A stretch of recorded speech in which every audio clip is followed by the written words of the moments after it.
sa araw na ito ay magluluto tayo ng chicken kawali. So, let's go guys! And guys, inuna ko pala ang mantika dyan and then binagyan ko din siya ng oyster sauce.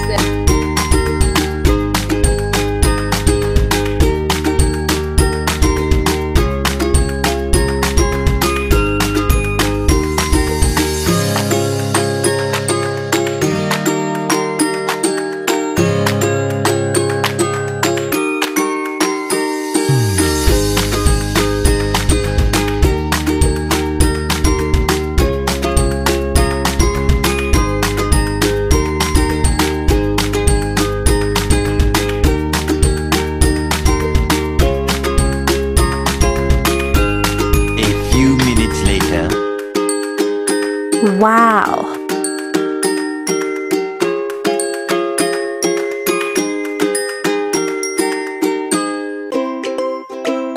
Yan guys, kung makikita nyo luto na, pwede nyo na itong tanggalin dun sa kawali din. Nilagay nyo sa isang paglalagyan.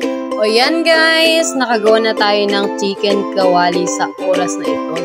So guys, try nyo din sa bahay-bahay nyo or saan.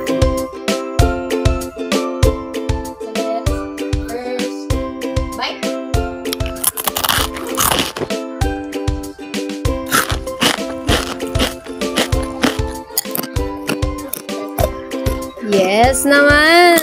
Napagawa na tayo ng chicken kawali sa oras na ito. So, tikman natin guys! Thank you for watching! Yummy! Bye-bye!